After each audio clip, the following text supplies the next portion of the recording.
আওয়ামী লীগের ভাগ নিতে চায় বিএনপি, জামাত, এনসিপি। জামাত কতটা পারছে, কতটা পারবে, এবং এনসিপি, বিএনপি তারা কতটা পারছে, কতটা পারবে। দর্শক, আওয়ামী লীগ নিয়ে আবার নতুনভাবে আলোচনা শুরু হয়েছে ৭ মার্চ উপলক্ষে। ৭ মার্চের পর ৮ মার্চ আমরা এই কথা বলছি। এখানে নাহিদ ইসলাম স্পষ্ট করে বলেছেন, মুক্তিযুদ্ধের নামে আওয়ামী লীগকে পুনর্বাসন করা যাবে না। তা কোনোভাবেই আওয়ামী লীগকে পুনর্বাসন করা যাবে না, এটা এনসিপির বক্তব্য।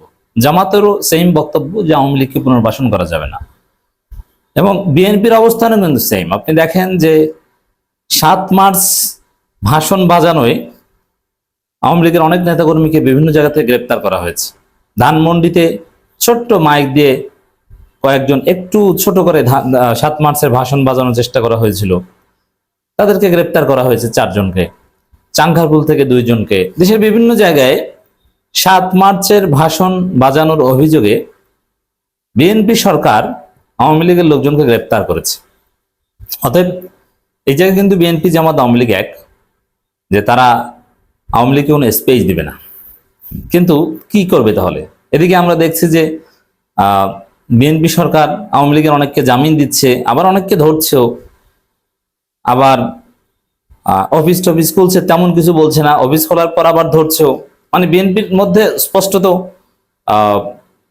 আওয়ামী লীগের বিষয়ে একটু ফ্লেক্সিবল ভাব আমরা দেখছি, এটা নিঃসন্দেহ। আবার জামিনে বের হয়ে এক আওয়ামী লীগ নেতা, আমার দেশের খবর, জামাতের সাথে ইফতার করেছে।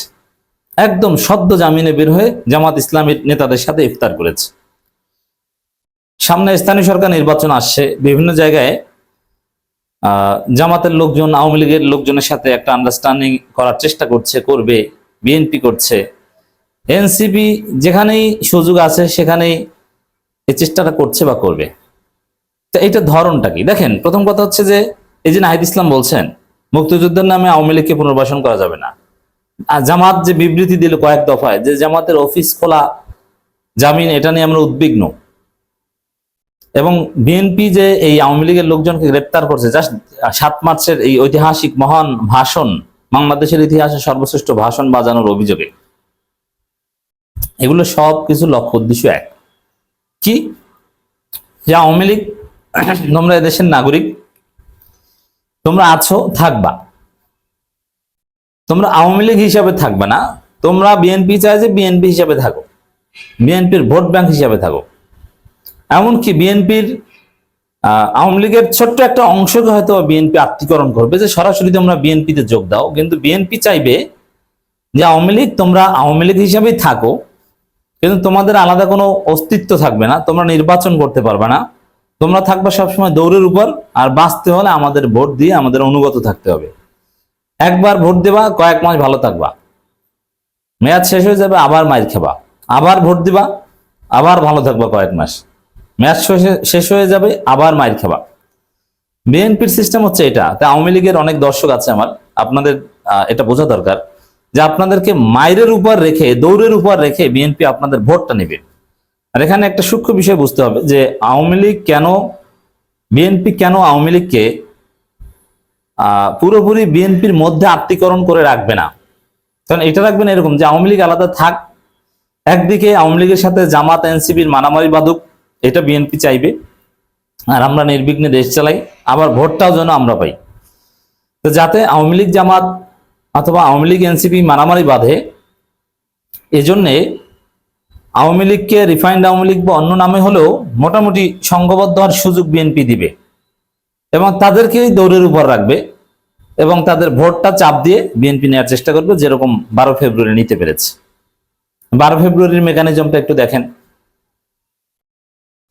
ভয় দেখিয়ে নিয়েছে যে এই যে মামলা টামলা সারা দেশে, এটা কিন্তু বিএনপি আমরাই দিয়েছি, অতএব তুমি এবার ভোট দাও, তাহলে এই জামিন দেওয়া হবে। এর মানে মিথ্যা মামলা দিয়ে, ওই মামলা, মিথ্যা মামলা সত্য মামলা দুইটাই, ওই মামলা উঠানোর কথা বলে স্বার্থ আদায় করে নেয়া, আঙ্গুল বাঁকা করে মায়ের দিয়ে যে আরো মায়ের দেব, ভোট দাও। এটা হচ্ছে বিএনপির সিস্টেম। আশা করি বুঝাতে পেরেছি বিএনপি কি চায়। জামাত কি চায়? জামাতের পলিসি এখানে পুরোপুরি ফেইলড। জামাত চিন্তা করেছে যে না, আমরা তো ভালো মানুষ, আমরা কারো উপর নির্যাতন করি না। আওয়ামী লীগের পতন হয়েছে, আমাদের সাথে আদর্শিক দূরত্ব, আমাদের উপর ভয়ানক নির্যাতন করেছে, তারপরও আমরা তো আওয়ামী লীগের উপর কোনো হামলা করি না বা আওয়ামী লীগের উপর মব করি নাই। আমরা কোথাও শেখ মুজিবের মূর্তি ভাঙিনি, আমরা আওয়ামী লীগের নেতাকর্মীদের বাড়ি ঘরে আগুন দেইনি, এমনকি ধানমন্ডি 32 ভাঙার বিরোধিতা করেছেন আমিরে জামাত। আমরা কোনো আওয়ামী লীগ নেতাকর্মীর বিরুদ্ধে মিথ্যা মামলা দেইনি, এমনকি সত্য মামলাও আমরা খুব কম দিয়েছি।